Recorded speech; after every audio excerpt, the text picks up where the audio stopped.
Semuanya, alhamdulillah rabbil alamin,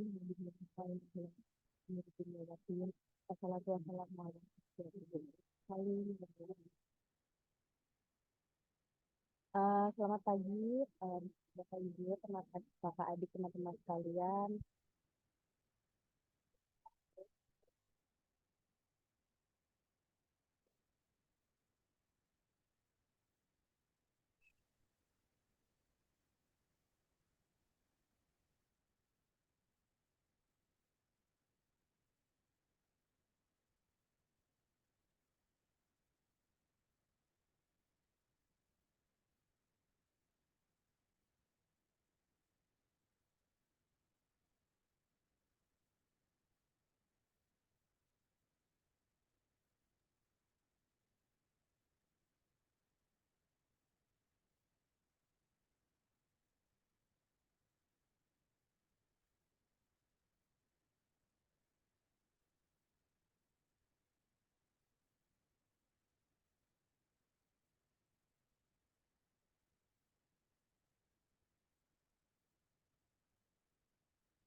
Maaf, suaranya kedengaran. Sebentar saya ganti dulu laptopnya.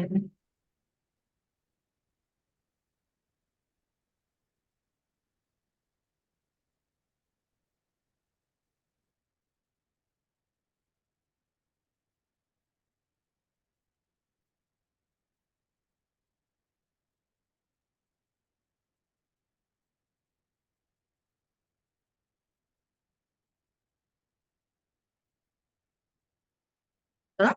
Kalau seperti ini sudah lebih terdengar belum ya? Teh Zulfa Sudah boleh kasih terdengar, ke saya? sudah terdengar, Teh. Oh, oke, sip. Aduh, mohon maaf ya. Sampai mana ya tadi? Em, Iya, tadi saya mau memperkenalkan dulu pembicara kan mungkin Ibu. Sudah, Bu. Iya, siap. Sudah terdengar ya.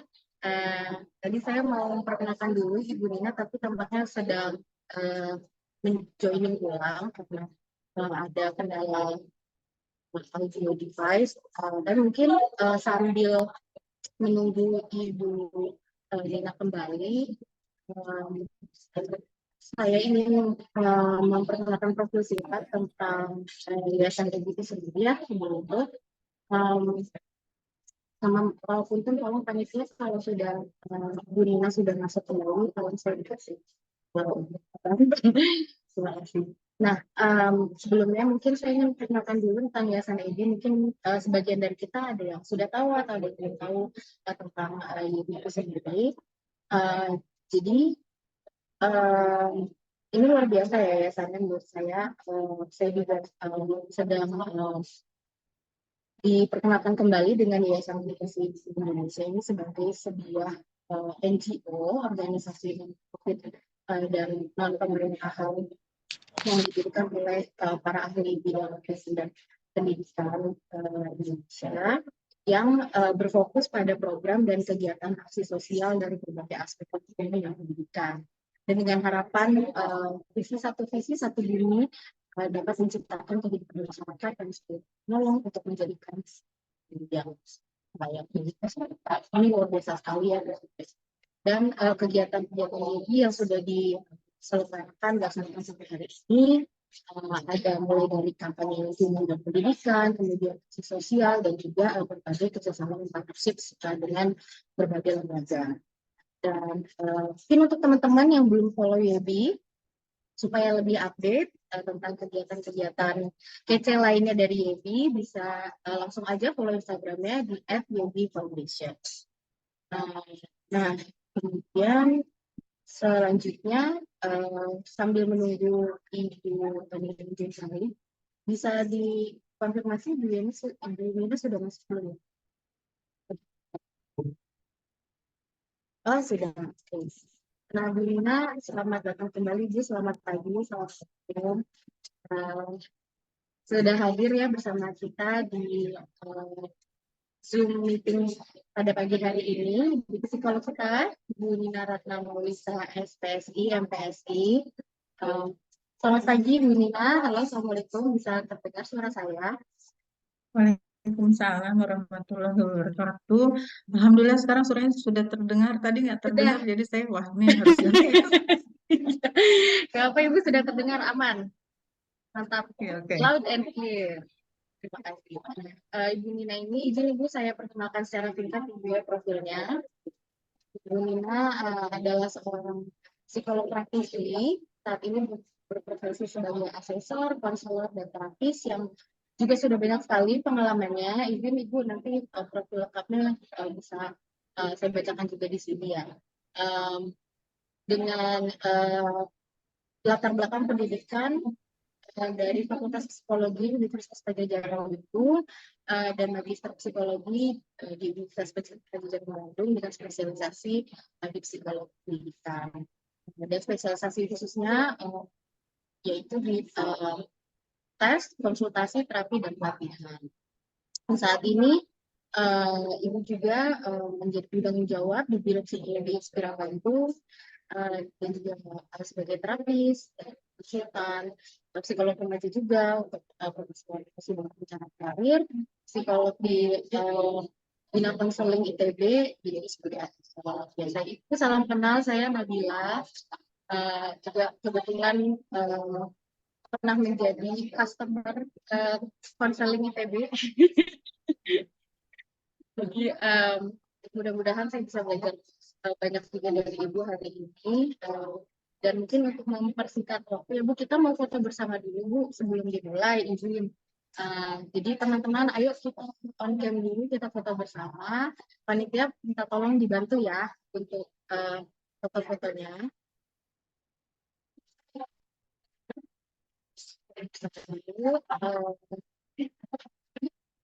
Nanti bisa saya hitung mundur atau gimana? Atau panitia ada yang mau countdown? Dipandu aja teh. Ya, oke.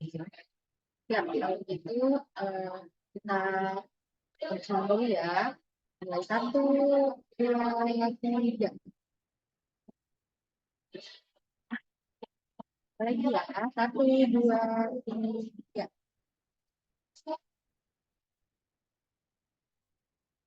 Sudah aman, panitia?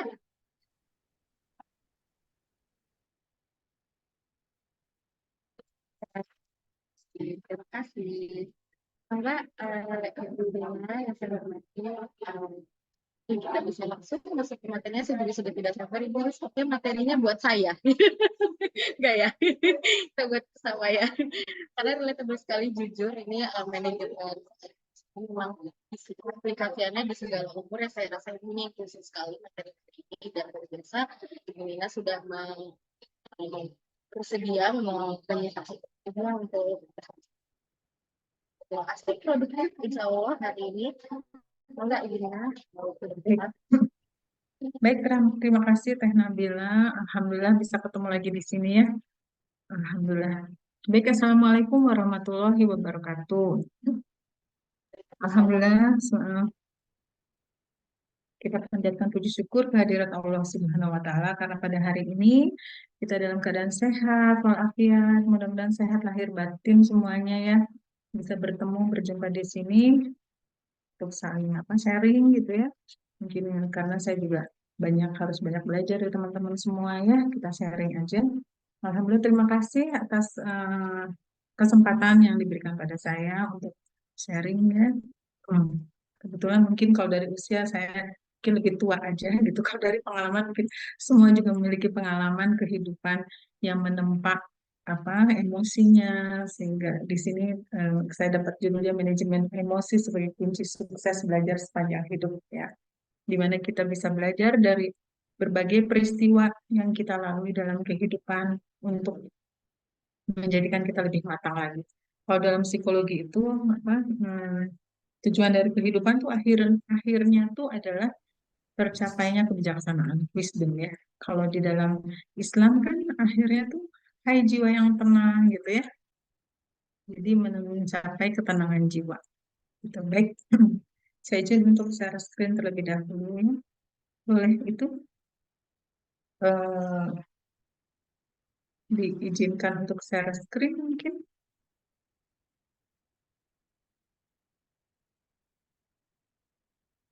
Ya, terima kasih.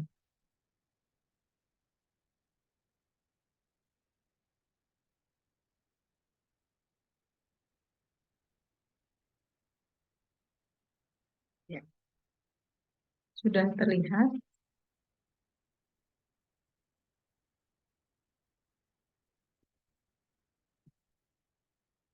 Eh, itu lagi ya. Ya. Ke close lagi ya, Teh Nabila. Ibu, itu saya Izin dijadikan co-host ya.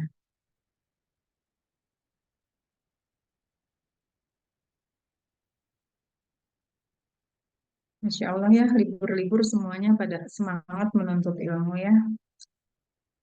Ini rata-rata usianya berapa ke Teh Nabila kalau boleh tahu? ini kita cukup bervariasi sih partisipasi ini ya. Ada yang sudah 30, 30, dan mungkin beberapa mahasiswa juga sih. Ini cukup 20 ke atas mungkin ya. iya. Baik, baik kita akan mulai ya. Ini adalah materi yang diminta pada saya itu manajemen emosi kunci belajar sepanjang hidup ya. Bismillah, mudah-mudahan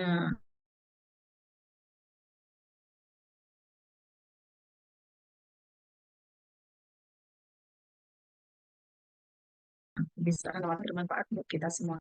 Baik, sebelumnya kita mulai. Nah, kemampuan manage emosi ini menjadi hal yang penting untuk kita kembangkan. Betul, karena menjadi dan ini menjadi selalu menjadi bagian yang diukur pada saat psikotes. Mulai dari anak-anak gitu ya. Kalau mungkin teman-teman bisa diingat waktu kecil tuh waktu masuk SD tuh pasti ada tes kematangan gitu ya. Tes kematangan masuk SD. Itu dilihat kematangan kesiapan untuk masuk SD itu siap nggak? Siapnya tidak siap secara kognisi aja udah pinter. Banyak ibu-ibu yang pengen anaknya pinter baca gitu ya, pinter berhitung. Ternyata yang dilihat tidak itu aja, tapi bagaimana dia siap secara mental untuk masuk duduk tenang mengikuti berbagai kegiatan di sekolah ya. Nah, karenanya penting untuk kita kembangkan. Dan kalau kita telusuri dalam kehidupan kita, hal ini sudah diproseskan sejak kecil. Nah, saya ingin menelusuri sekalian mungkin teman-teman nanti sambil menghayati ke dalam dirinya apa yang sudah diperoleh dari mulai kecil ya, stimulasi apa, eh, pengasuhan, pendampingan seperti apa yang didapatkan gitu ya, sehingga berpengaruh pada kemampuan memanage emosi. Sekarang kadang-kadang ada yang menyebutkan sebagai kecerdasan emosinya itu seperti apa ya. Semua kita orang tua mengharapkan anak kita tuh cerdas dalam berpikir, IQ-nya tinggi gitu ya. Terus emosinya, sosialnya, bahasanya, dan sebagainya. Nah, di dalam kemampuan memanage emosi itu mencakup semuanya, di mana dia matang secara pikiran sehingga bisa menyampaikan dengan lebih baik, tenang gitu, berpengaruh ke emosinya. Bicaranya juga baik sehingga pengaruh juga, dan itu menunjukkan kematangan emosi. Jadi kematangan emosi itu bisa terlihat dalam berbagai situasi, di mana dia menampilkan kepandaiannya, kemampuan dalam bersosialisasinya itu bisa terlihat ya kemampuan dalam manage emosi. Karenanya penting untuk terus dikembangkan setiap saat ya. Nah, kalau misalnya boleh kita telusuri di sini ya. Pada masa balita mungkin ini sepintas aja ya.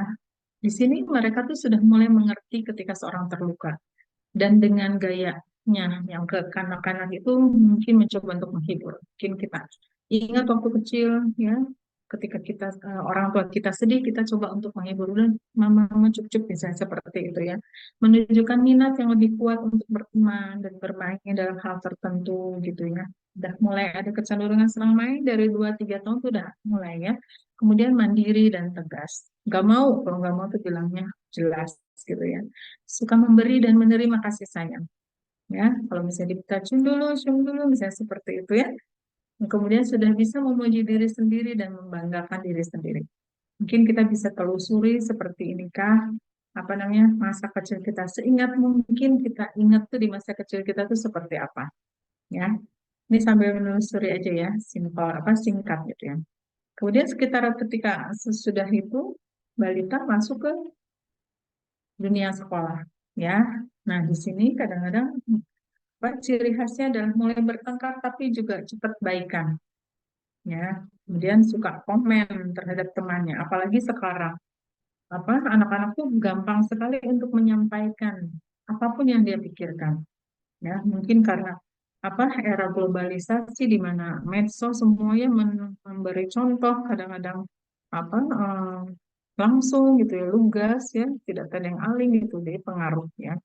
Kemudian 6-7 tahun ini mulai mulai mudah tersinggung perasaannya, tapi juga di sisi lain mulai juga bisa mengerti perasaan orang lain, selalu ingin menyenangkan orang dan selalu ingin menjadi nomor satu, bisa membedakan salah dan benar dan mulai mencari celah dalam aturan supaya bisa mendapat keinginan.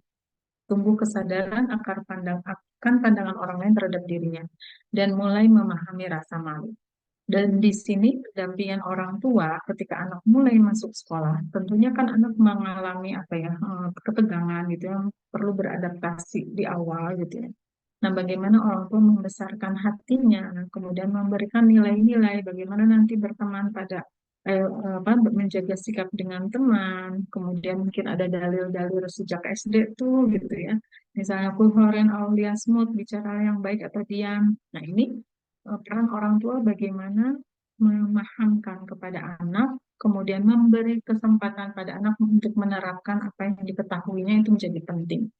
Karena di sini proses conditioning atau belajar, ya, belajar, kemudian orang tua juga memberi contoh bagaimana bersikap dengan orang lain sehingga dengan contoh yang baik dan konsisten, kemudian memberi kesempatan untuk memahami dan menerapkannya di lingkungan, insya Allah anak-anak akan lebih tenang dan bisa apa, beradaptasi dengan baik.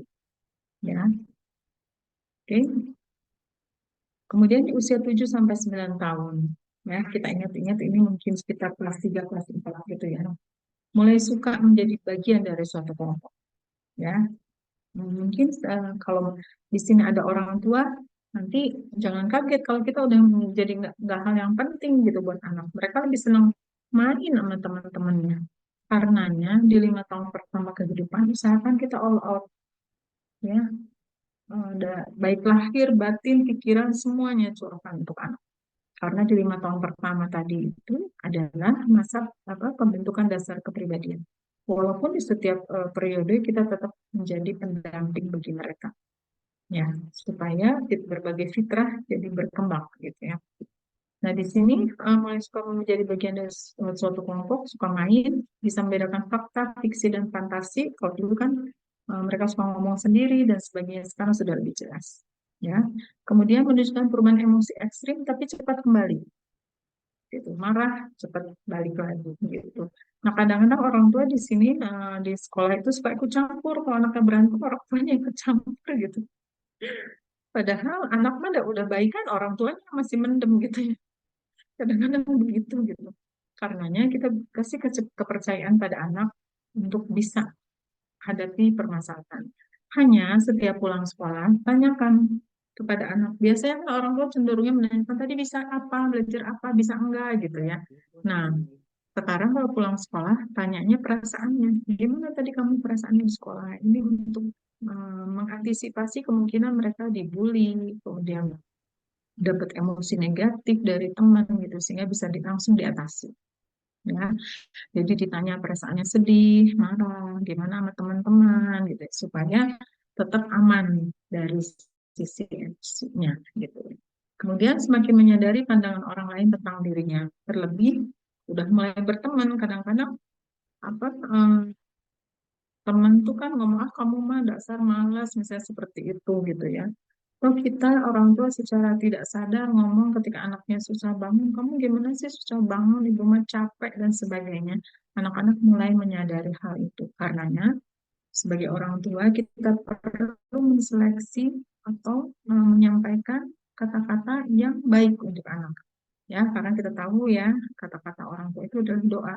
Karenanya ketika kita ingin menyampaikan suatu pada anak, usahakan dengan kalimat yang positif. Karena itu kan mensugesti anak. Misalnya susah bangun gitu ya pagi. Ya udah sampaikan aja harusnya gimana. Kamu mulai besok bangunnya lebih awal ya, misalnya seperti itu. Ya, yang negatifnya diganti dengan kalimat yang positif. Kemudian mulai berbagi rahasia dan candaan dengan teman. Jadi di sini mulai bersahabat ya. Kemudian ingin bersikap baik tapi belum cermat dalam mengikuti perintah. Karena memang belum secara lebih detail. Oke, kita lanjut. Kemudian usia 9 sampai 11 di kelas 4 dan 5. Mereka mulai menyesuaikan diri dengan perubahan fisik dan sebagian di antara mereka sudah masuk masa puber. Ya, di sini emosi mulai tidak stabil karena merasa sudah besar, tapi di sisi lain dianggap anak kecil. Di kelas 5, 6 ini biasanya muncul adalah perilaku membangkang. Coba kalau misalnya kita ingat-ingat waktu kita kelas 5 SD, kadang-kadang kan kita susah gitu dikasih tahu sama orang tua gitu. Maunya tuh ngelawan aja. Jadi di usia ini tuh pasti selalu berbeda dari yang seharusnya. Ini emang apa namanya karakteristik anak di usia kelas 5-an ini. Gitu. Karenanya kita sebagai orang tua, mungkin ada di sini beberapa orang tua, tenang ketika menghadapi hal itu. Ya, jangan kepancing gitu ya, karena anak juga lagi bingung, emosinya lagi, dia juga nggak tahu kenapa saya begini gitu. Karena kita harus senang mendampinginya, tetap keep positif gitu ya, agar dia bisa melalui masa itu dengan lebih baik. Ya, kemudian masuk ke remaja awal, karakteristiknya mulai pandai mengatasi konflik dan mulai bisa bernegosiasi. Ya, kita ingat waktu kita remaja awal kan seperti itu. Kalau kita pengen sesuatu tuh kita ngasih dalih gitu ya ke orang tua ya, ngasih alasan gitu. Ini karena itu gitu. Kemudian mulai mengetes sejauh mana mereka bisa mengubah batasan dan aturan yang sudah ditetapkan. Ya, ngecek bisa nggak nih? Nah, kita sebagai orang tua terhadap aturan kita tetap harus konsisten dan sampaikan dengan baik dalam bentuk komunikasi dua arah gitu ya, dan tidak apa menentukan satu solusi untuk remaja. Jadikanlah mereka itu teman. Ketika sebelumnya mereka adalah anak gitu. Nah, masuk masa remaja nih posisi kita sebagai teman. Mungkin kita ingat ya waktu masa remaja seperti apa ya kita berinteraksi dengan orang tua. Mungkin ada yang orang tua yang tetap menganggap kita anak sehingga harus begini, harus begitu gitu. Masih diatur dari bangun tidur sampai tidur lagi. Sehingga mungkin ada beberapa yang tidak terfasilitasi, sehingga berpengaruh pada emosinya. Kemudian mulai banyak mengambil keputusan untuk diri sendiri. Kemudian mulai memiliki hubungan pertemanan yang lebih kuat dan kompleks. Ya, banyak beraktivitas dalam kegiatan, ya biasanya kan mulai ikut-ikutan OSIS gitu ya di SMP gitu ya, terus ikut olahraga dan sebagainya. Lebih banyak main sama teman-teman, main bola lah dan sebagainya. Kemudian memahami bahwa hubungan pertemanan bukan sekedar tentang persamaan minat. Jadi mereka anak sekarang tuh mulai nyari circle yang sesirkel gitu, ya. Kemudian mulai tertarik pada lawan jenis atau pura-pura tertarik supaya bisa diterima, gitu, ya. Lanjut. Nah, beberapa hal mereka tuh sangat peduli dengan pandangan orang lain tentang dirinya. Jadi takut gitu, takut mendapatkan penilaian yang negatif. Tapi juga meyakini kalau pengalaman dan emosinya tidak dialami oleh orang lain. Jadi ada beberapa yang menyadari bahwa hmm, ada yang nggak sama gitu. Kemudian mulai bisa membaca perspektif dan emosi orang lain. Jadi penghayatan atau empatinya sudah mulai muncul ya. Walaupun di awal juga sudah mulai kita kenalkan.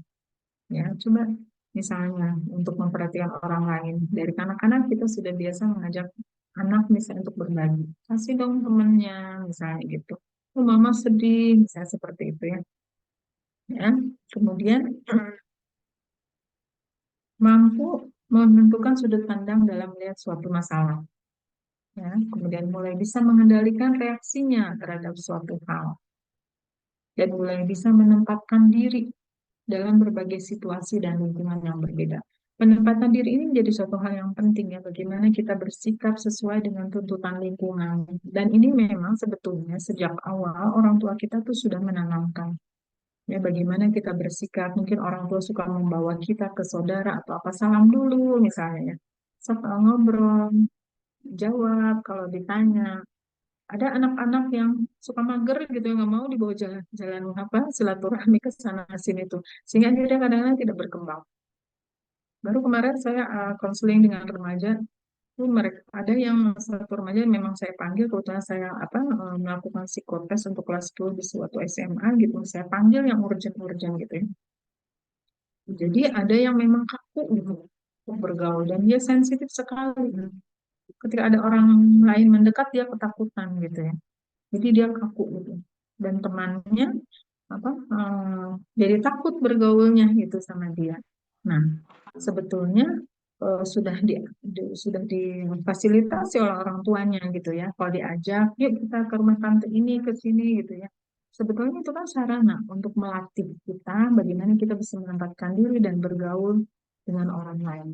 Ya, karenanya ketika kita memiliki anak, aja untuk bergaul baik dengan bibinya, tantenya gitu. Ketika anak senang di rumah aja, apalagi difasilitasi games gitu ya, yang membuat dia mager, jadi sulit nantinya. Susah untuk menempatkan diri dan bergaul. Ini perlu dicermati ya. Kemudian lebih baik dalam perencanaan tujuan. Ya, jadi mereka sudah mulai memiliki tujuan-tujuan. Ya, kemudian dapat mengerjakan tugas-tugas sekolah yang sulit. Jadi sudah mampu berpikir lebih kompleks. Ya.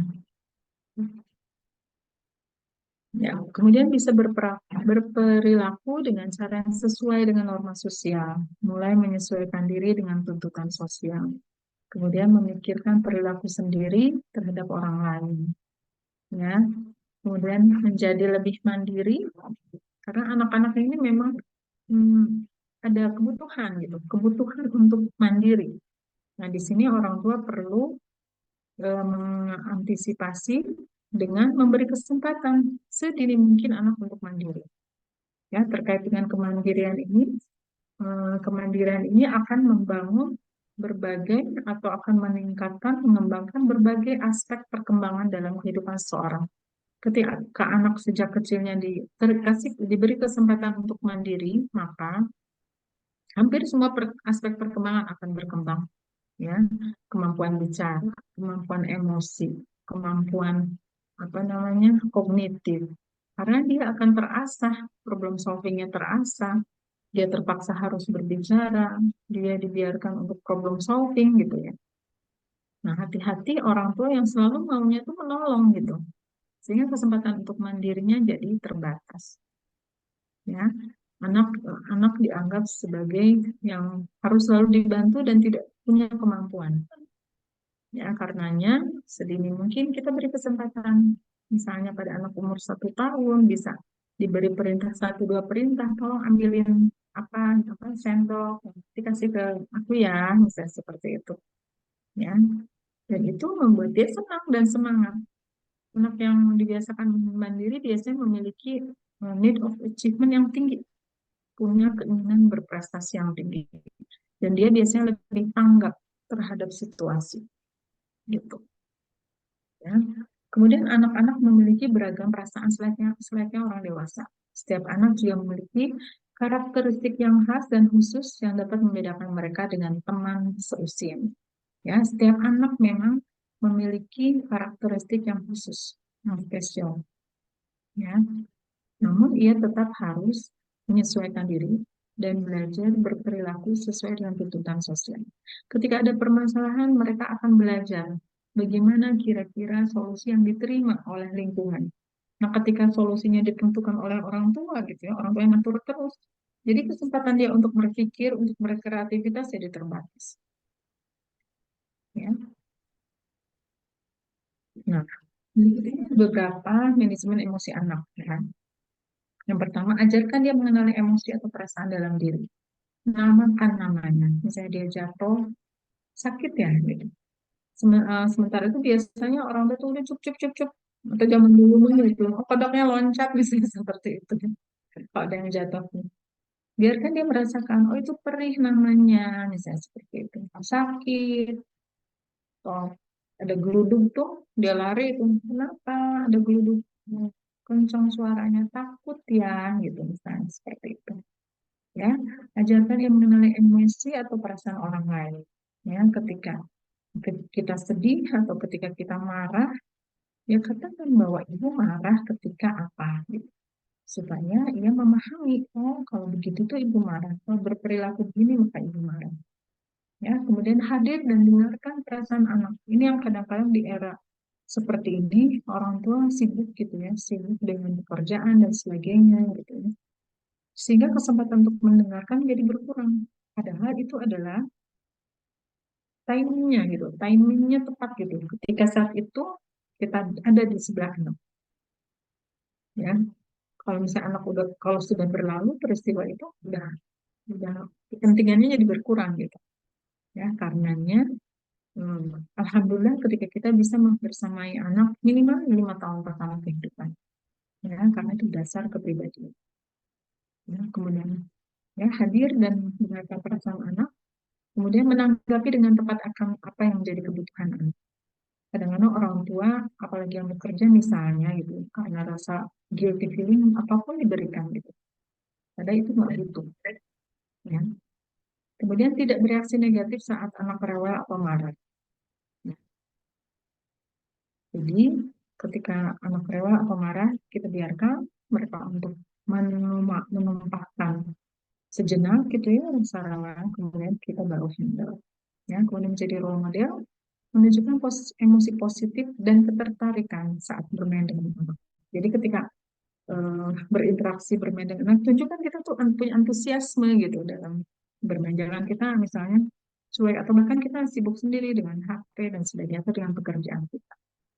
Jadi memang keterlibatan secara fisik, emosi, pikiran gitu, agar mereka antusias dan nanti mereka akan memiliki apa ambisi, ketertarikan, aspirasi, minat yang tinggi untuk di masa-masa berikutnya.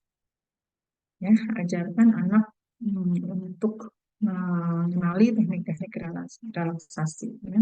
Contohnya bisa tarik nafas, lari, gitu seperti itu. Ya.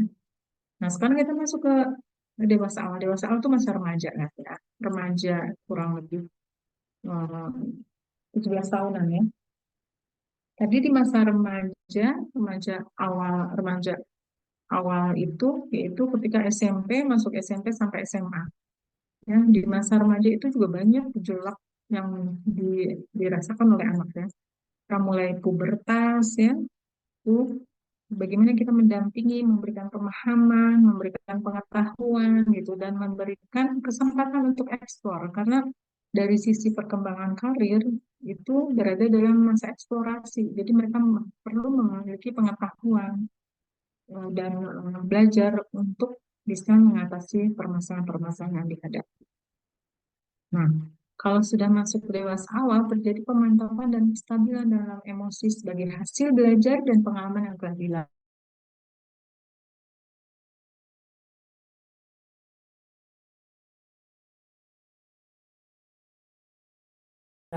Sekarang ujung kita,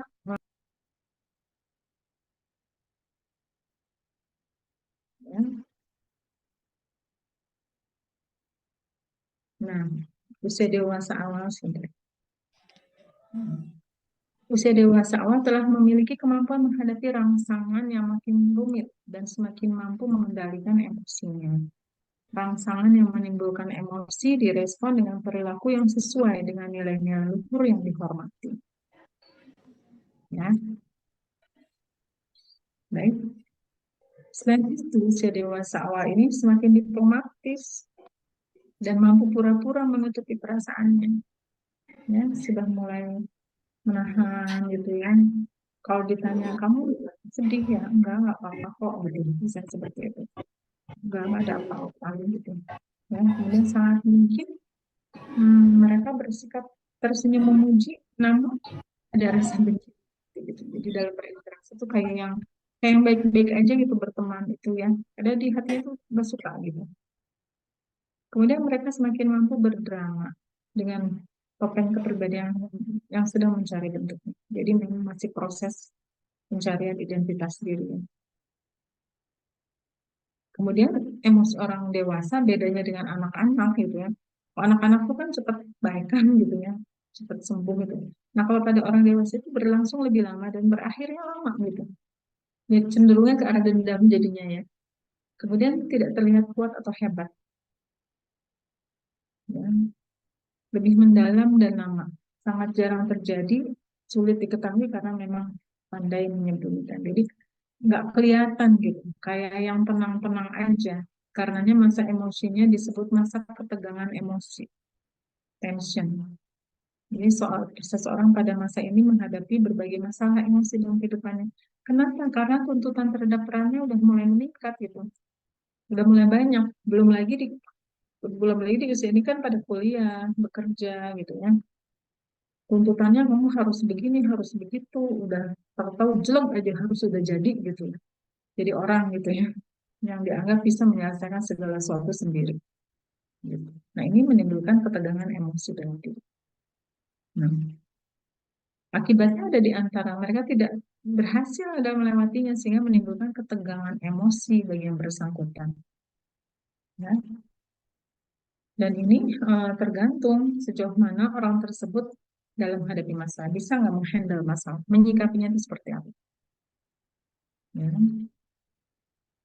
Karenanya memang kematangan emosi di masa lalu itu menjadi penting gitu supaya bisa melalui masa-masa kehidupan berikutnya. Ya, biasanya yang nggak berhasil itu karena yang sebelumnya itu belum beres, belum tuntas.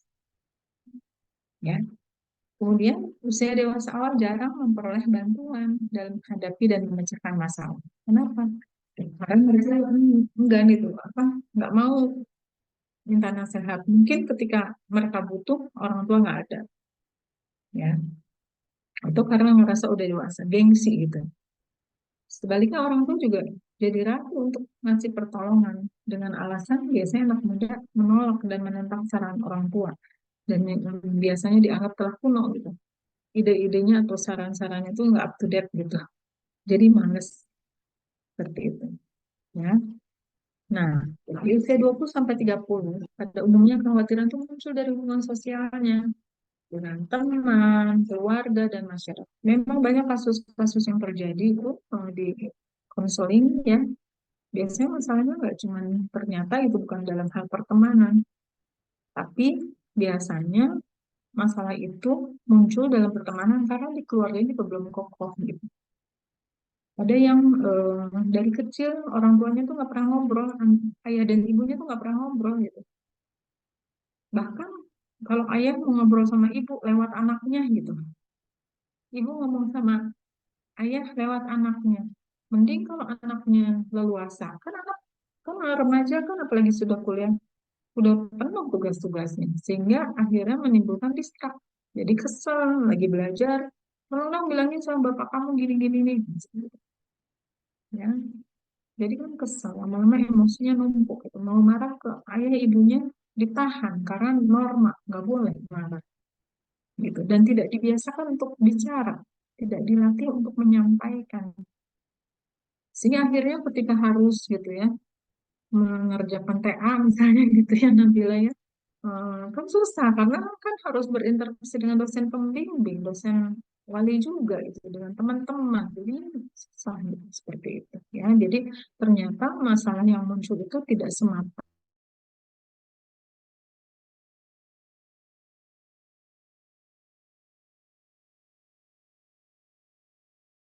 karena ada permasalahan latar belakangnya oleh permasalahan keluarga yang belum tuntas. Ya.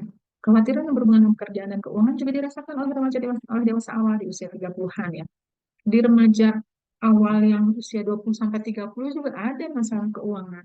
Terlebih pada yang memang terbatas. Sehingga misalnya penerima beasiswa itu bukan hal yang sulit mereka, bukan hal mudah mereka menyelesaikan perkuliahan dengan segala daya upaya.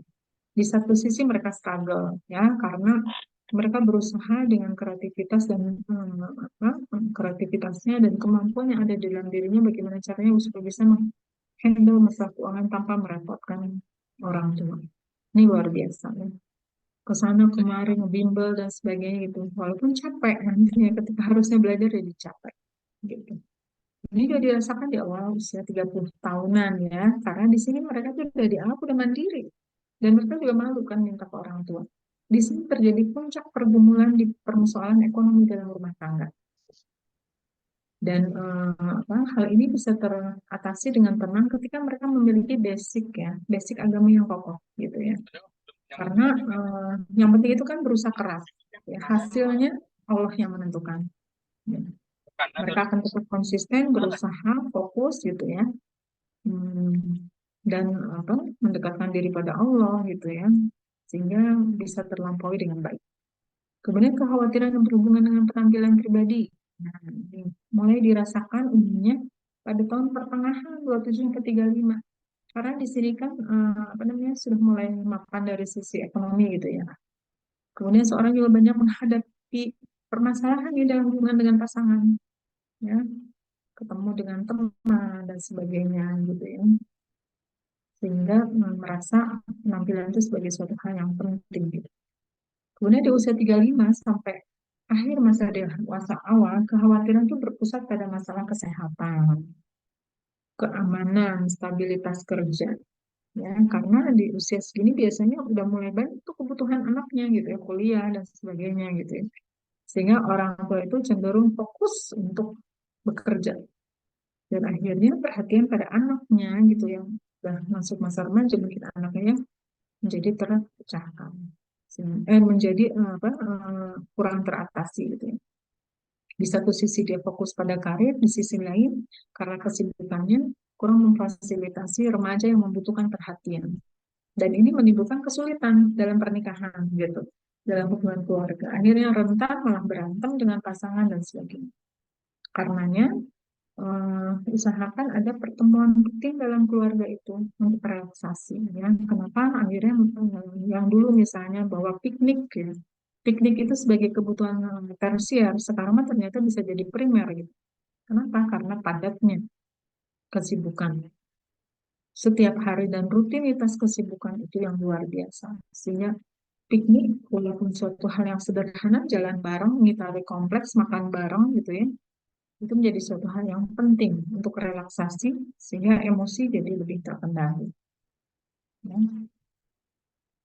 Nah, kematangan emosi ini termanifestasi dalam 3 dimensi, yaitu kontrol emosi, bagaimana memanage emosi, pemahaman diri, dan fungsi kritis mental. Ya, bagaimana memfungsikan pemikiran. Ya. Kemudian disertai faktor individu, lingkungan, dan pengalaman dalam proses pencapaian. Pengalaman di masa dewasa awal penting untuk menentukan bagaimana jalannya individu di kemudian hari. Ya, karenanya proses di dewasa awalnya di mana mereka secara umum memiliki pasangan, bagaimana penyusunan diri pasangan, kemudian memiliki visi misi yang sama gitu antar dua pasangan, penyusunan diri menyesuaikan visi misinya, targetnya seperti apa, mau dibawa kemana keluarga ini, mau seperti apa, prestise, prestasi, fondasi agamanya seperti apa, kekokohannya seperti apa, gitu. Ini menjadi hal yang penting. Ya. Nah, kemudian kemampuan untuk mengambil keputusan secara tegas dan bebas, ya atas dasar bukti, alasan, nasihat, dan bertanggung jawab karena bertanggung jawab dengan semua kebutuhan. Jadi di sini mereka tuh lebih mampu gitu ya, mengambil keputusan sendiri secara tegas. Karena biasanya harus by data gitu ya, belum ditambah wawasan, begini gitu dan jelas. Sehingga akhirnya individu tidak bingung ketika menghadapi masalah. Namun terlebih dahulu akan dianalisis dengan wawasan-wawasan yang dimiliki. Nah, dengan seperti ini aja, sharing-sharing seperti ini kan akan menambah ilmu gitu ya. Sehingga ketika ada permasalahan, pasti akan memanfaatkan pengalaman, pengetahuan yang dimiliki untuk problem solving. Supaya solusinya logis dan tepat. Nah, dewasa secara emosional ini terlihat dari kemampuan dalam menerima emosi dan juga bagaimana menguasai emosi tersebut sekaligus meluapkannya dengan baik. Karena kan tidak menutup kemungkinan walaupun kita sudah berusaha untuk memanage emosi dengan baik, ada satu sisi di mana kita lemah pengen curhat ya. Antar pasangan, kadang-kadang kan kita capek, misalnya seorang istri capek mengurus anak, kadang-kadang pengen curhat kepada pasangan gitu. Nah, bagaimana kita bisa menerima hal itu, menguasai emosi, menerima, memfasilitasi, dan bagaimana meluapkan emosi itu dengan baik, dengan bicara. Ya. Bentuk komunikasi adalah suatu hal yang penting gitu ya, karena ini dapat meregulasi emosi yang dihadapi setiap periode usia. Karena waktu kecil, misalnya kalau kita ingatkan, mulai dari nggak bisa ngomong sampai bisa ngomong dan seterusnya, itu kan bicara itu, keterampilan bicara itu sebagai bekal ya, bekal untuk problem solving. Dan dengan anak yang tidak dibiasakan menyampaikan sesuatu, gitu, tidak dibiasakan bicara, itu emosinya jadi tertahan. Dan akhirnya, atau kadang kita lalai tidak mendengarkan, sehingga anak-anak terbiasa untuk menangis, untuk menyampaikan perasaan emosinya. Kalau ini dibiarkan terus-menerus seperti itu, jadi nggak matang-matang, gitu. Jadinya childish. Ya. Nah, untuk masa dewasa, ya, ketika ia dapat melakukan emosinya dengan baik, ya, ia dapat mengartikan semua emosi yang dialami dan tetap harus dikuasai, dikelola dengan baik. Tanpa diikuti rasa gelisah, seperti takut. Jadi ada ketenangan. Karena dia yakin bahwa ini adalah cara yang terbaik. Nah, seorang bisa mengontrol emosi juga tidak sampai merugikan orang lain. Nah, ini penting sekali karena kadang-kadang kita merasa sudah tenang, sudah cukup gitu ya. Tapi ketika ada sesuatu yang mancing gitu ya, kita sampai marah pada orang lain dan ini merugikan diri kita juga orang lain. Ya. Karenanya, sebagai seorang dewasa, kita perlu terus mengasah diri kita untuk memiliki kecerdasan emosi yang jauh lebih baik. Nah, ini secara spiritual, seorang bisa bergaul sekaligus membina hubungan yang baik bersama orang lain yang memiliki keyakinan yang berbeda. Ya, jika sudah mencapai hal tersebut, misalnya bisa saling menyayangi gitu ya, tanpa batas, tanpa oh itu mah golongan ini, golongan itu gitu ya, dan sebagainya. Karena kita sebagai seorang dewasa hidup bernegara gitu ya, kita perlu juga tetap santun gitu ya. Biar orang lebih tua, lebih muda, terutama lebih tua gitu ya, bagaimana kita sampai dalam bersikap dan berbagai perbedaan lain. Ya. Dan mampu secara dewasa, secara emosional ini adalah mampu menerima emosi sekaligus menguasainya dengan wajar, sehingga bisa mengelolanya dengan baik. Ya. Nah, peran orang tua dalam memberikan kecerdasan emosi, yang pertama itu bagaimana orang tua memiliki kedekatan pada Allah. Ya, karena itu kan membuat tenang. Ketenangan ini tercermin dalam penghayatan, dalam pengaplikasikan dalam ibadah harian. Dan orang tua ini menjadi role model atau contoh dalam problem solving. Ketika tenang menyelesaikannya, maka akan diambil gitu ya, oleh anak, masuk, diidentifikasi dan menjadi bagian dari sifat anak itu nanti. Memberi pendidikan agama sejak dalam kandungan itu suatu hal yang penting. Jadi kita memanage emosi diri kita sebelum menikah bahkan gitu, sehingga dalam proses mengandung kita juga diberi kesabaran. Ya. Kemudian memfasilitasi anak untuk menyampaikan emosi, marah, sedih, khawatir. Kemudian validasi, ini namanya apa, menamakan jenis emosinya apa, itu penting. Nah, sekarang bagaimana nih ketika dalam perkembangannya kurang terfasilitasi, sehingga berpengaruh pada kehidupan emosi saat ini yang cenderung tidak stabil. Sekarang tiba-tiba ujuk-ujuk udah dewasa dan kemampuan memanage emosi itu belum maksimal gitu.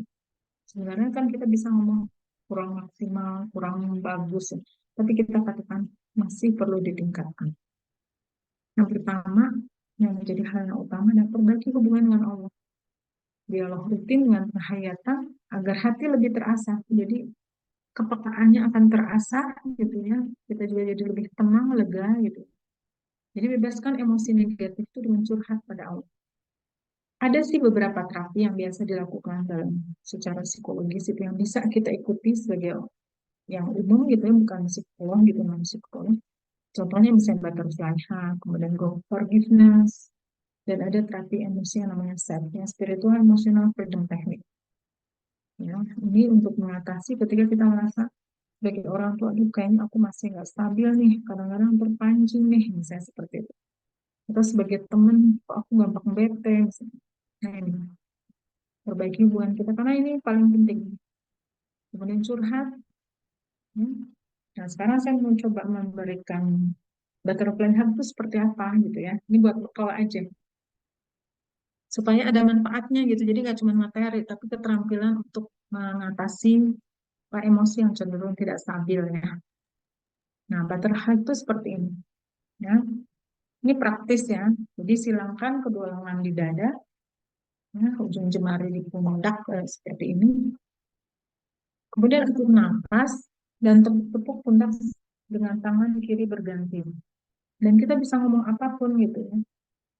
Misalnya gini, ya, kepuk-kepuk sambil kita gini, kepuk-kepuk untuk menenangkan diri kita. Dan kita berterima kasih pada diri kita. Kadang-kadang kita lupa mengapresiasi diri kita. Ya, kepuk-kepuk. Terima kasih ya atas diri yang sudah berjuang selama ini. Kami sudah berusaha untuk menyelesaikan semua masalah yang kami hadapi. Kami berusaha untuk tegar, gantian, gitu. Terus kita ucapkan terima kasih, kalau kita mau, kita ucapkan terima kasih dari ujung kepala sampai ujung kaki terhadap anggota tubuh kita. Ya, nah, kalau udah semua, kemudian kita boleh gerak-gerakan seperti ini ya, seperti saya berpukul, sampai kita merasakan. Dan kita bersyukur, ya, pada semua karunia Allah berikan kepada kita pada saat ini. Alhamdulillah, terima kasih ya Allah. Segala curahkan rahmat kasih sayang, kesehatan, kemampuan berpikir, problem solving, lingkungan yang baik, teman-teman yang saling support, dan permasalahan yang membuatku lebih dewasa.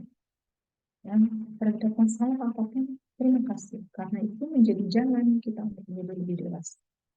Menarik nafas, alhamdulillah. Ya, insya Allah mudah ya. Nah, di sini bisa dilihat. Nanti materinya insya Allah akan dibagikan ya. Kemudian ini ada forgiveness. Kalau forgiveness ini, karena dalam setiap permasalahan itu ujung-ujungnya karena kita marah gitu, marah sama seseorang. Ya, mungkin kalau kita telusuri dari zaman SD, SMP, SMA sekarang tuh pada siapa kita marah? Ya, yang pertama itu kita harus ada niat dan tekad yang kuat supaya berhasil ya dalam melakukan terapi forgiveness ini. Dilakukan rutin 7 hari ya sebelum tidur. Yang pertama siapkan dulu tulisnya, kertas dan alat tulis. Kemudian tulis daftar nama orang atau kejadian yang membuat kita memiliki emosi negatif, mau marah, kecewa, dendam, marah, benci, putus asa, malu dan sebagainya. Rasa tidak berharga, tuliskan semua. Ke siapa? Mungkin ke orang tua, ke teman kita.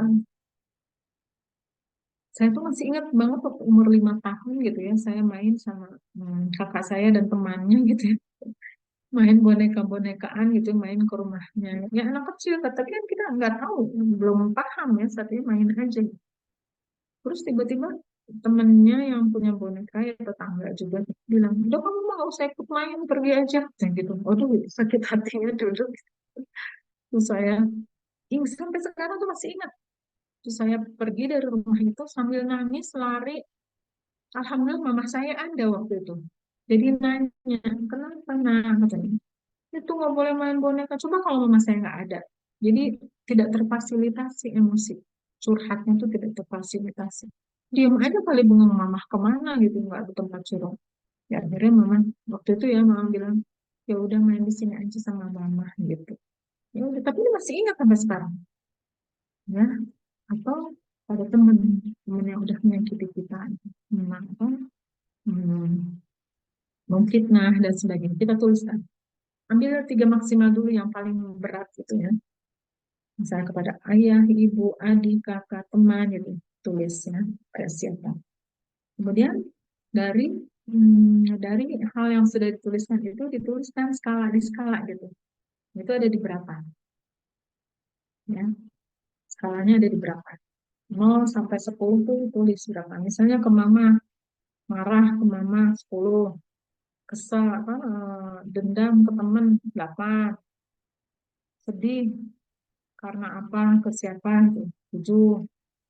Nah, pilih yang paling tinggi itu yang diberesin terlebih dahulu ya. Kemudian cari ruang yang nyaman dan minim gangguan di kamar sendirilah.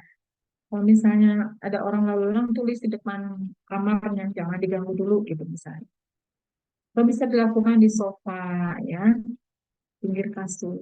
Kemudian baca ta'awudz basmalah, berdoa, berdoa agar apa yang dilakukan berhasil. Kita duduk dengan santai, pejamkan mata, niatkan melakukan terapi forgiveness ini dengan penuh kesadaran untuk hidup yang lebih baik. Ya. Oke, kemudian atur nafas, 3 tarikan, tarik nafas, hembuskan. Tarik nafas lagi, hembuskan. Habis itu masuk ke orang pertama, list pertama yang paling berat tuh. Ya, siapa? Bayangkan, rasakan, bayangkan orang tua di depan kita, katakan, bla bla bla bla, aku minta maaf. Walaupun kita ngerasa kita nggak salah gitu, tapi kita minta maaf. Dan minta maaf dan aku memaafkan. Apapun kesalahanmu di masa lalu sudah terjadi, sudah aku maafkan. Dan yang bisa kita lakukan adalah hanya yang terbaik. Insya Allah, aku telah memaafkan semuanya. Ya Allah, kemudian kita doa, ya Allah, ampunilah dia, siapa namanya, dan aku ikhlas untuk memaafkan. Ya, sudah itu, bayangkan kita tersenyum pada dia, mengangguk, tersenyum, mengangguk, kemudian pergi. Dan bayangkan orang itu tuh, orang itu juga senyum gitu, oke, iya gitu, dibayangkan gitu. Terus dia pergi. Dah, udah cara. Habis itu ukur lagi tuh, kita masih marah banget nggak sama dia? Masih 10 nggak? Ya. Kalau masih 10, ulangi lagi. Sampai tuntas. Ya. Habis itu pindah ke daftar yang lain ya. Nanti kalau sudah tutup selesai dengan rasa syukur, Alhamdulillah ya Allah, aku bersyukur padamu diberi kekuatan dan keikhlasan pada diriku untuk memaafkan orang-orang yang telah melukaiku di masa lalu. Ya, lakukan secara rutin tiap hari sampai 7 hari. Insya Allah kita akan bersih hati. Dengan bersih hati kita akan lebih fokus pada apa yang harus kita kembangkan dalam diri kita. Tidak terdistrak oleh yang tiba-tiba muncul gitu. Tiba-tiba ingat, udah kita lagi fokus gitu, tiba-tiba ingat. Ya. Oke, nah sekarang satu lagi. Mudah ya, insya Allah ya bisa diikutin ya. Nah, satu lagi nih, step. Step ini namanya spiritual emotional freedom technique. Jadi bagaimana teknik membebaskan emosi. Ya, ini ilmunya memang dari barat ya. Gary Gregg dari Amerika dibawa ke Indonesia oleh sarjana psikologi yang namanya Faiz. Dia belajar EFT pada Gary Gregg. Ya. Udah digunakan tuh dari tahun 2000-an, mungkin hampir 20-30, hampir 30 ya. Tahun 2000 berarti sekarang 24 ya. Dan ini memang ajaib ilmunya ya. Ini terbukti menyembuhkan nggak hanya emosi, fisik juga, psikis dan sebagainya. Gimana sih melakukannya? Kok bisa kayak sulap gitu ya? Hal-hal yang simpel misalnya ya, sakit pusing kepala, sakit perut, kepala, pundak, lutut, kaki gitu ya. Sakit itu insya Allah dalam waktu singkat bisa diselesaikan. Jadi nggak usah beli obat kayak Panadol dan sebagainya. Bahkan di barat itu untuk keluhan yang bersikap ya apa untuk penyakit yang bersifat kompleks seperti kanker pun bisa diatasi dengan hanya menggunakan 3 jari tangan, 2 atau 3 jari tangan dengan melakukan pengetukan pada 18 titik akupuntur tubuh, pusat akupuntur tubuh secara rutin. Dan ini fungsinya untuk regenerasi sel tubuh, sehingga efeknya mungkin ya. Jadi terjadi regenerasi sel sehingga akan lebih kalau secara organ tubuh mungkin akan lebih mudah, gitu ya. Nah ini EFT ini disempurnakan oleh Faiz dengan menambahkan sisi spiritual. Ada unsur pemasrahan diri pada Allah, sehingga disebut sebagai self. Self ini saya berikan sesudah forgiveness karena di awalnya kurang lebih sama dengan forgiveness, ya. Cara awalnya, oke. Ya, dengan cara men-tapping, mengetuk-ngetuk pada titik-titik tubuh dalam waktu singkat, cuma 3 menit atau sampai 50 menit tergantung permasalahan ini. Ya, jadi di tubuh kita tuh ada 18 titik pusat akupuntur yang kalau diketuk-ketuk secara ritmis perlahan itu akan menimbulkan relaksasi, rilis, tenang. Seperti kita ngepluk-ngepluk anak mau tidur gitu, kepluk-keplukan lama-lama tidur, relax gitu, seperti itu kurang lebih ya. Kalau mau lihat boleh ya di YouTube ada namanya emotional freedom technique, self juga ada, silahkan. Ini bisa dipelajari oleh siapa. Saya hanya memberitahu ada loh ilmunya gitu ya. Untuk mengatasi masalah emosi di mana kita lagi marah, kesel, dendam dan sebagainya itu semua bisa diatasi. Supaya apa? Ya, ini perpaduan barat timur, solusi total untuk menuju kesembuhan, healing, ya, kebahagiaan, happiness, kebahagiaan tanpa syarat, ya. Kemudian kebahagiaan diri dan keluarga. Kemudian yang ketiga ada sukses. Kalau udah bahagia maka terjadi kesuksesan, terjadi peak performance, tercapai prestasi puncak baik peran kita sebagai pelajar, mahasiswa, sebagai orang tua, sebagai pasangan dan sebagainya.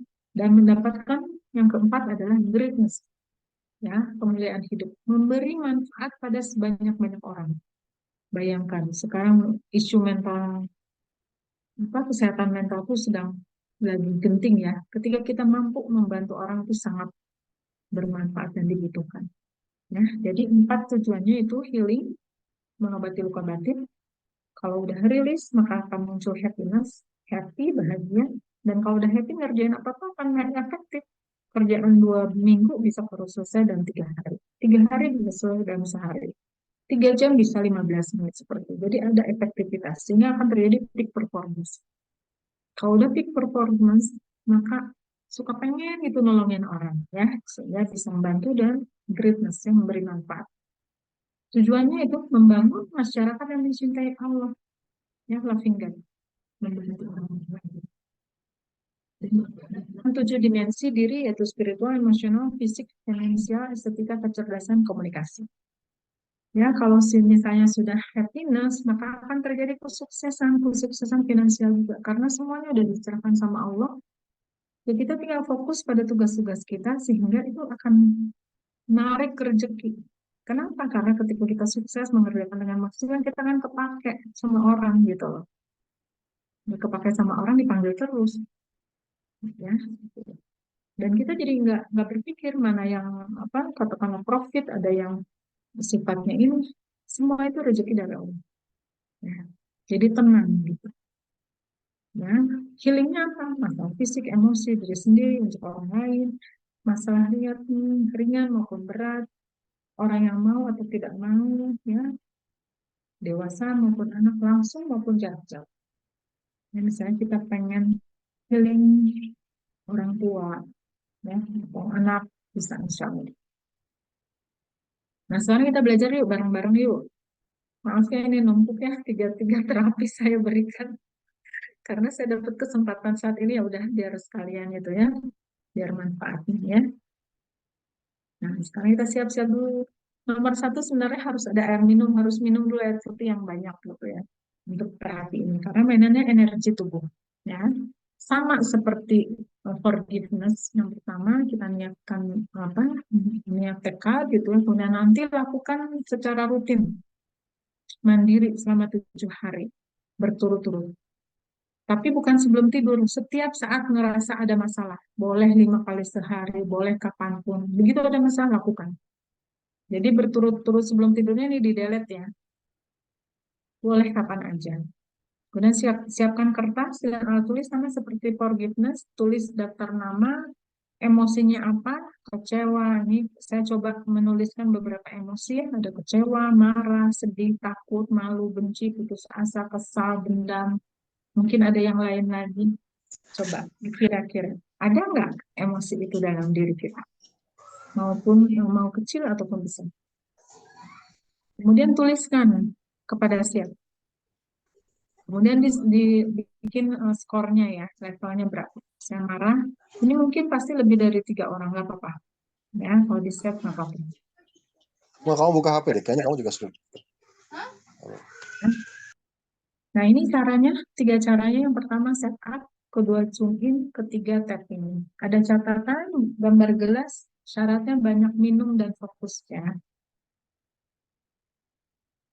Oke, siap ya. Nah, ini setup. Setup ini kita menekan titik spot dada, ya, atau di karate chop itu di sini, pinggir seperti ini, atau di dada. Dada itu seperti ini, sini ya. Dada kiri, ini ada satu titik, cobain. Kalau di titik itu sakit, di antara titik yang lain itu paling sakit. Dada sebelah kiri, ditekan gini-gini.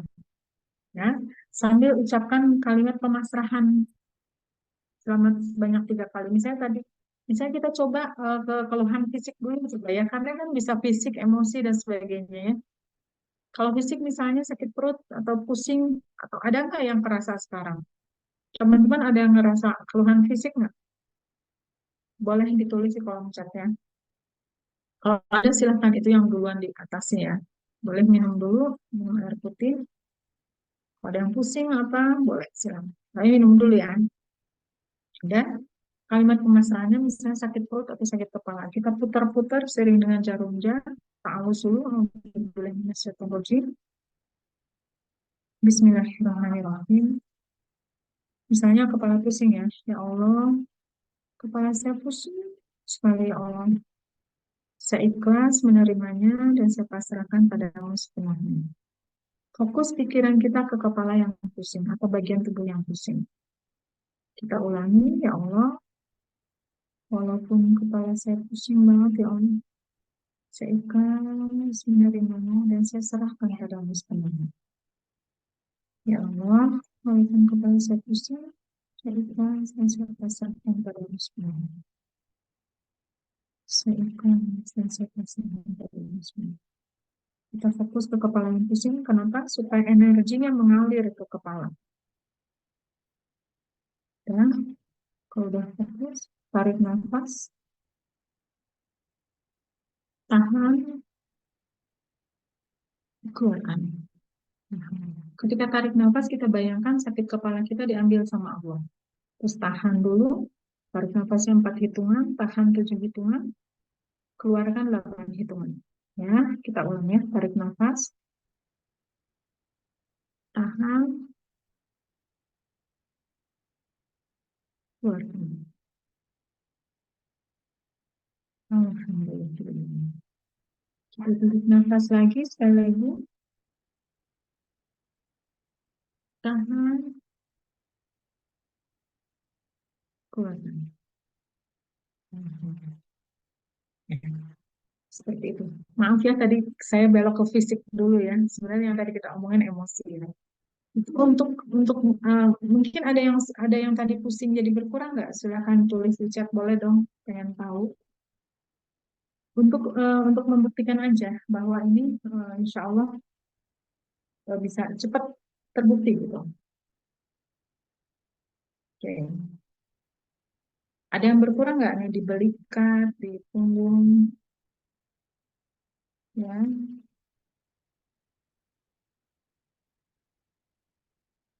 Kalau ada yang berkurang, alhamdulillah ya. Itu untuk masalah fisik ya. Alhamdulillah udah berkurang. Udah habis ya materinya. Baik. Kemudian untuk emosi juga sama ya, seperti tadi ya. Begini, tarik nafas diulangi seperti tadi ya. Ya Allah, walaupun saya marah, saya ikhlas, saya pasrah pada Allah. Saya marah dan saya diserahkan padamu sepenuhnya. Ya, seperti ini. Ini saya pakai. Kemudian tune in itu tadi fokus, dan ini tapping. Nah, untuk yang lainnya mungkin nanti berikutnya ya, karena waktu materinya sudah habis, nanti mungkin sambil jawab pertanyaan aja. Ya, baik Teh Nabila, mungkin saya cukupkan dulu ya. Terima kasih ya. Terima kasih. Akhirnya banyak sekali banyak, tidak hanya hari ini, mungkin tidak hanya dasar-dasar pengetahuan dalam manajemen emosi, tapi juga praktik yang bisa dilakukan sendiri yang sudah terima kasih itu. Masya Allah materinya ini saya belajar banyak sekali. Nah, sekarang pemahaman tentang emosi itu tidak sekedar apa namanya kita mood atau perasaan aja, tapi juga menyangkut pikiran, energi, dan bahkan intervensi ke fisik langsung juga ya Bu. Dan tadi sudah juga hanya tentang bagaimana kita mengatasi pikiran, tapi juga kita belajar tentang perkembangan di setiap masa hidup atau masa usia yang berbeda-beda,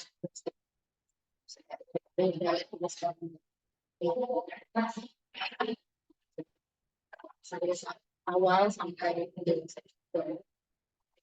menarik sekali itu yang juga harus ini.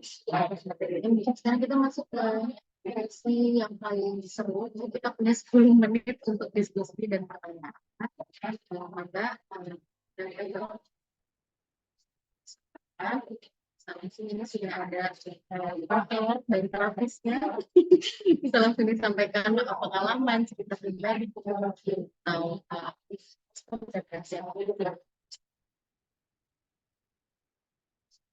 dan juga saya ingin menggunakan presensinya saya supaya ini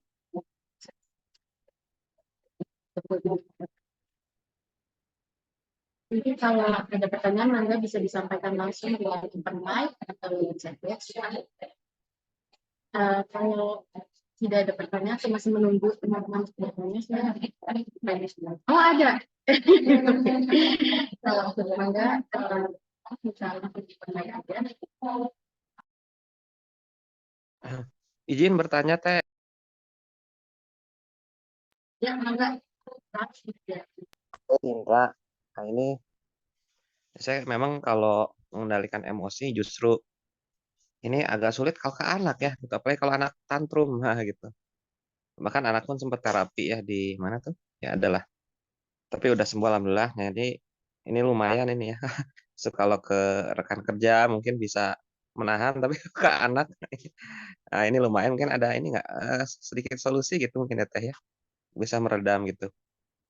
Kalau saya kadang suka kebawa migrain sih itu aja sih. Makasih Teh.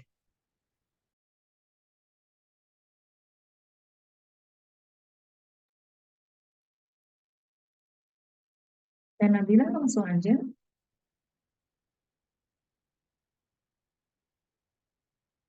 Tes. Baik, mungkin langsung saya jawab ya.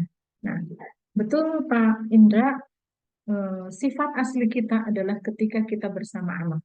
Ketika dengan orang lain kan tadi yang di orang dewasa itu sudah bisa menutupi perasaannya, tampak baik-baik aja dan sebagainya. Tapi kepada anak itu aslinya kita gitu. Saya juga sama ke yang lain tuh, tapi kalau ke anak tuh betul waktu saya anak-anak masih kecil kadang-kadang agak kurang bisa mengendalikan gitu ya, marah-marah gitu. Nah, kuncinya adalah, namun alhamdulillah seiring dengan waktu ya emosi itu akan lebih berkembang karena tujuan dari perkembangan emosi itu adalah tercapainya kebijaksanaan. Justru bagaimana kita bisa melalui masa-masa yang sulit itu dengan tetap gitu ya, berusaha gitu ya. Karena itu adalah ujiannya. Ketika lulus ujian kan kita lolos gitu ya. Ketika lulus ujian maka kita kan naik kelas gitu. Nah, ya karenanya nomor satu mungkin yang perlu kita hayati adalah bahwa apapun yang kita lakukan itu kuncinya adalah cari keridhaan Allah. Artinya ketika kita berinteraksi dengan siapapun sebetulnya, apalagi dengan anak, Kita tanya dulu, apakah Allah ridho nggak dengan cara kita dalam berinteraksi dengan anak? Ya, ketika Allah ridho kita lakukan. Karena kan ihsan ya, seolah-olah kita melihat seolah-olah kita tuh diliatin sama Allah terus gitu. Itu mungkin kuncinya. Karenanya lakukan apapun yang Allah ridho saja. Ketika Allah nggak ridho,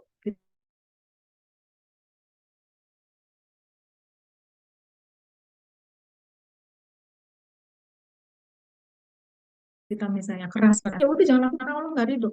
Nggak ridho hambanya digituin misalnya, kurang lebih itu. Nah, tapi gimana nih? Kan kadang kita spontan. Itu sebetulnya ada tumpukan permasalahan, Pak Indra. Tumpukan permasalahan yang kita miliki sehingga akhirnya di satu waktu jebol, akhirnya nggak sabar gitu. Karenanya perlu diatasi dengan salah satu tadi sebetulnya terapi emosi itu. Jadi lepaskan semuanya, lepaskan semua perasaan kita dengan terapi yang tadi sebetulnya nanti materinya diberikan ya, Insya Allah ya. Caranya gimana? Caranya sebetulnya simpelnya adalah ketika kita sholat, sesudah sholat atau kita berdoa kan kita curhat ya sama Allah. Ya Allah, anakku tuh gini-gini, semuanya keluarin. Yang tadi ya kita list kan daftar namanya, nama-namanya kepada siapa kita marah. Eh, kita curhat seolah-olah orangnya di depan kita. Kalau forgiveness itu kan memaafkan, saya maafkan. Nah kalau di set, tumpahkan dulu, keluarin dulu biar ngemplong. Keluarin dulu, tapi keluarinnya nggak dengan marah ke orang itu, tapi marahnya di depan tembok gitu loh. Ya, marahnya depan tembok, kita keluarkan, lampiaskan semuanya. Apa yang pengen kita keluarkan, sampaikan ke orang itu yang membuat kita marah, keluarkan sampai ngemplong. Sambil kita keluarkan, kita mengetuk titik-titik pusat akupuntur gitu. Sambil kita marah-marah teh gitu ya. Sampai keluar semuanya. Ini titiknya. Nanti titiknya akan dibagikan ya. Contohnya gini, sambil ngomongin sambil merem. Kamu tuh gimana sih bla bla bla bla. Papa tuh capek bla bla bla. Keluarin semuanya. Yang ada unek-unek di hati itu keluar. Sampai kalau di skala tuh sampai 0 sampai 0. Kemudian kita korehan lagi ke siapa lagi kita kesel, ke siapa lagi kita marah, ke siapa kita kecewa misalnya. Dirinci satu-satu sampai tuntas. Nanti kalau udah tuntas, udah feel free nih semuanya nol, masalah kita list nama itu semuanya nol, itu artinya kita sudah rilis, sudah ngemplong. Ya, karena fungsi dari pengetukan di titik-titik pusat akupuntur ini adalah untuk merilis. Sehingga di alam bawah sadar yang numpuk dari masa lalu kita biarin, nggak boleh sedih, kita mah nggak boleh marah, dia kan semua masuk ke alam bawah sadar. Sehingga dengan terapi ini, terapi self ini, semua yang di alam bawah sadar itu sudah beres.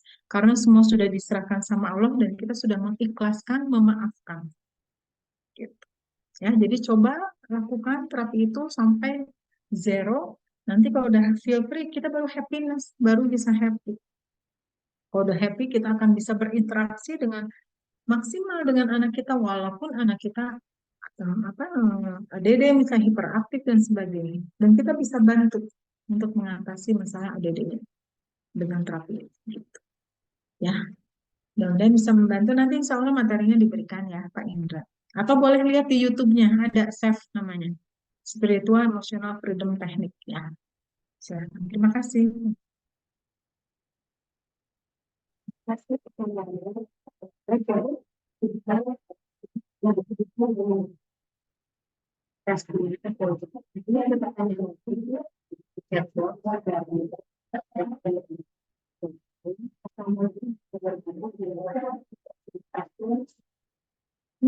kasih PPT dan materinya sangat jelas. Apa ciri anak atau anak yang sering mengekspresi asli? Langsung dirawat.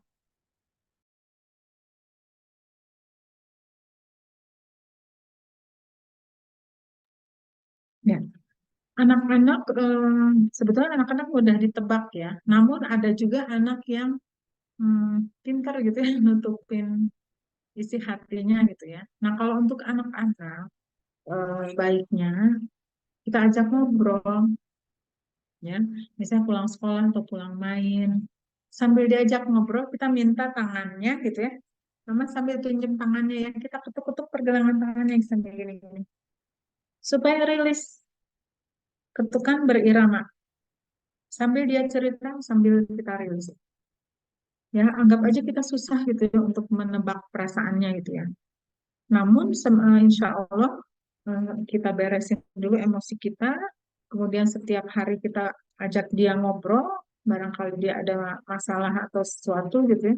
Kita ketuk-ketuk seperti ini, depan, belakang. Nah ini buat membantu emosinya lebih stabil. Kalau misalnya dia cerita sambil nangis-nangis, nggak apa-apa, sok mama bantu sambil ketuk-ketukin. Seperti itu. Ya. Nah, terus gimana caranya supaya kita bisa tahu? Nah, ini sebetulnya apa ya?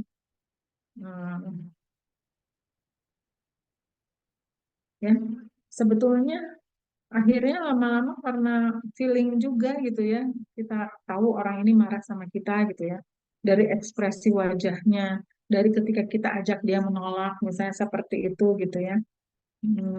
Apa? Kita bisa menebaknya tuh kurang lebih dari situ gitu. Misalnya dia sebenarnya nggak suka kalau misalnya kita minta tolong, Dek, kamu ini ya, ya, gitu. Nah, kita lihat anak kita semangat atau enggak. Kalau nggak semangat berarti dia nutupin bahwa dia sebenarnya ada kesel sama kita. Cuman karena apa namanya norma atau aturan harus patuh sama orang tua, dia kerjain aja. Tapi kita lihat dia semangat atau enggak. Misalnya dia pengen makanan ini, kita masakin yang lain. Dia makannya ya mah nggak apa-apa gitu. Tapi lihat ekspresinya ketika memang kita memasakkan masakan kesukaannya, misalnya, oh dia lahap dan sebagainya itu. Orang dewasa juga, kalau orang dewasa mungkin ya ini suka ditebak kalau orang dewasa ya, kecuali memang kita udah jadi teman dekat dan paham karakternya itu. Kalau orang dewasa memang agak susah gitu, karena memang kan kalau orang dewasa kan bagaimana caranya dia bisa diterima oleh lingkungan, konformis gitu ya, sehingga dia menutupi perasaan sebetulnya. Ya caranya mungkin kita untuk make sure aja gitu ya. Nah, gimana kamu perasaan kamu hari ini? Kamu lagi sedih, kamu apa? Ya mungkin pendekatannya seperti apa? Kalau lagi sedih atau itu sampaikan ya, saya gitu.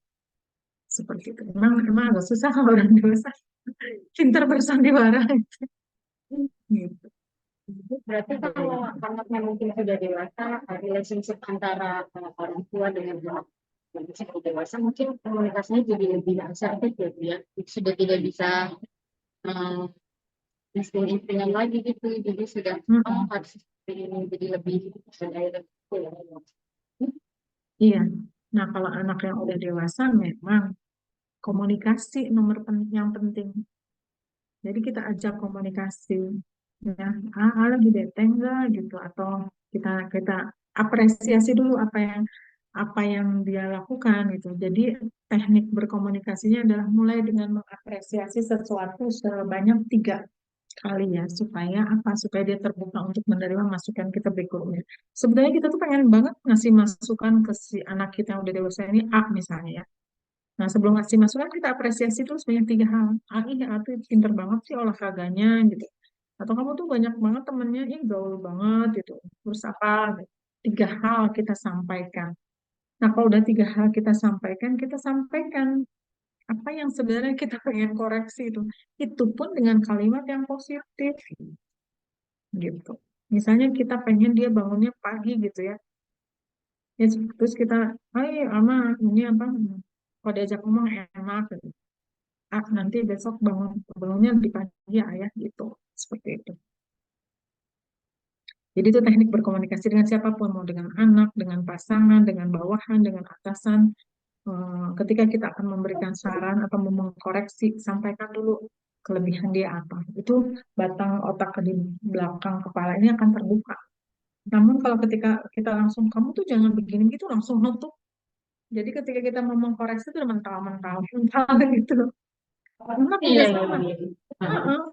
Anak atau pasangan juga sama, kalau kita pengen mengkoreksi, kalau kita muji dulu dia jadi senang gitu. Tapi kalau langsung nggak enak banget sih masakannya, kadang kurang garam doang gitu. Tapi kalau misalnya kita puji, makasih ya udah nyiapin makan, ada minumnya juga gitu. Besok garamnya kurangin dikit ya gitu. Jadi jangan langsung yang negatif. Dan memang ini perlu latihan ya. conditionnya gitu. baik dan juga ini ada pertanyaan terakhir waktunya sudah hampir mendekati akhir sudah mau habis. Ini ada pertanyaan terakhir dari Teh Pipin. Izin bertanya, apakah ini mitos atau fakta bahwa laki-laki lebih sulit untuk infeksi dibandingkan perempuan? Sehingga treatment yang diberikan dalam pengenalan infeksi ini seharusnya berbeda berdasarkan jenis tidak seperti itu. Ya, laki-laki itu susah untuk mengekspresikan gitu ketimbang perempuan ya. Sebetulnya eh, bisa dibilang iya gitu ya, tapi bisa juga enggak gitu ya. Tapi secara umum memang begitu gitu, karena mungkin di culture kita gitu ya, laki-laki itu harus kuat, harus apa bisa menjadi pelindung dan sebagainya. Jadi seolah-olah tabu gitu untuk menangis itu gitu ya. Padahal sebetulnya dalam ya, makasih ya. Jadi sebetulnya apa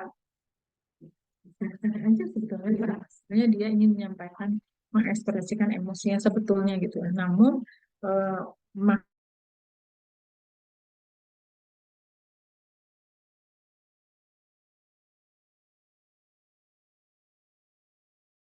makin dewasa itu menghadapi dan itu sebenarnya kesel sama istrinya karena istrinya tuh apa kalau ketika pulang kantor tuh rumah berantakan misalnya padahal ngurus anak gitu ya. Ya udah puji dulu makasih ya kamu udah seharian ini apa ngurusin rumah kita itu. Kadang-kadang kita suka kesel gitu udah dari pagi sampai sore ibu-ibu teh yang ngurusin pulang-pulang isinya cuma kok rumahnya berantakan misalnya gitu. Tapi kalau misalnya diapresiasi, nah latihan untuk mengapresiasi. Nah sekarang gimana kalau misalnya suaminya susah gitu ya untuk nggak kelihatan gitu ya, nggak kelihatan emosinya gitu seperti apa, ajak bicara aja. Nah, aku minta feedback dong gitu ya. Nah, apakah selama ini aku ada sesuatu yang masih belum maksimal gitu. Kalau ada apa-apa bilang aja, karena aku pengen jadi lebih baik setiap saatnya gitu. Aku ingin terus meningkatkan diri. Gitu. Ya. Ya, ternyata wah beda lawan bicara, beda teknik komunikasi ya Bu ya. Gimana karakter juga itu kan ada yang sensi banget kan ada kan yang sensi banget yang baperan gitu untuk yang baperan tuh gini ya menyelesaikan masalah tuh pakai emosi jadi pakai perasaan gitu sampai akhirnya tuh lama ngerjain apa apa tuh karena misalnya mau kuliah atau mau kerja terus ada sesuatu yang mengusik hatinya udah malas kuliah malas kerja nggak pakai thinking tapi pakai ngikutin perasaannya aja tapi kalau pakai thinking aku kalau nggak kuliah nanti ketinggalan aku kalau nggak kerja nanti gini-gini maka aku harus kerja dilawan gitu itunya tuh jangan baper gitu ya. Latihan ini semua dan ini jihad kita berjihad gitu yang melawan nafsu Betul, betul. Dan ini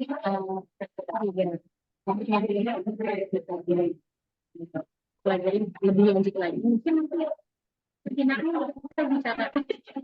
bicara antar dan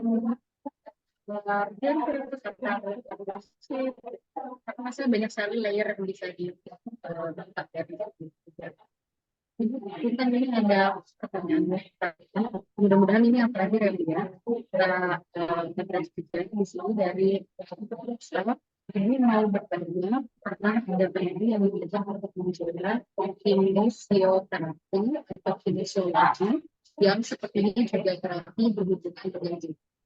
Apakah ini satu juga dengan metode besar? Maka saya baca poin ya. soalnya suaranya nggak jelas tenang gitu Oh, kayak nggak jelas ya. bulat gitu Oh, aduh, mohon maaf ini memang saya lagi agak berisik. ada teman yang mengajak untuk mencoba kinestetik, mencoba kinesiologi berhubungan dengan tubuh.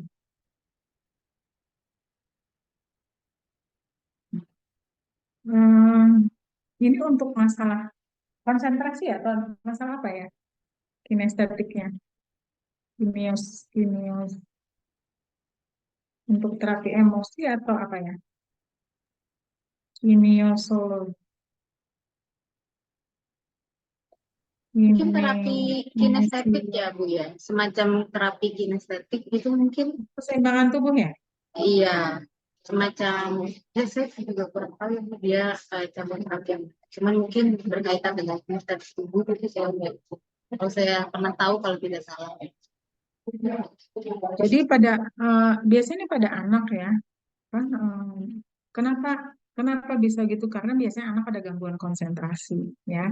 Gangguan konsentrasi biasanya kan di anamnesa dilihat tuh tumbuh kembangnya anak. Apakah dulu melalui proses tumbuh kembang yang apa berkesinambungan, misalnya mulai dengan apa bolak-balik badan itu kalau usia 2-3 bulan, kemudian duduk dengan bantuan, duduk sendiri, habis itu proses ngesot, habis itu ngorondang, jalan dan sebagainya. Nah ini biasanya di proses merangkaknya yang kurang dari 3 bulan, ya, atau dia nggak melalui merangkak langsung langsung tatih-tatih jalan gitu. Nah, ini ada tahapan perkembangan yang terlewatkan biasanya karena pada masa merangkak itu adalah masa untuk memperkuat otot punggung sehingga punggungnya jadi kokoh. Kemudian memperkuat otot tangan juga ya pada saat merangkak itu sehingga tangannya jadi lebih kuat, punggung kuat sehingga ketika dia duduk itu ajak. Nah, pada anak yang nggak merangkak itu goyang-goyang gitu, nggak bisa diem sehingga akhirnya terganggu dari sisi fisiknya. Contohnya misalnya di anak-anak itu jadi kalau bahasa Sunda mas seredek jadi nggak bisa apa kontrol gerakannya itu jadi kurang gitu, nabrak sana sini misalnya. Kemudian ini juga berpengaruh ke konsentrasinya sehingga akan disarankan untuk terapi okupasi, ya. Saya nggak tahu ini apakah seperti itu atau enggak gitu ya. Nah, terapi okupasi itu dengan gerakan-gerakan gitu. Ini juga pengaruh untuk ke emosinya karena biasanya yang yang masa perkembangannya kurang itu pengaruhnya ke emosi. Karena ada pada saat proses merangkak itu TTJ ya kakinya yang belakang tuh itu adalah untuk membentukkan saraf konsentrasi di kepala melalui proses merangkak. Karena merangkak ini penting untuk dilalui ya minimal 3 bulan.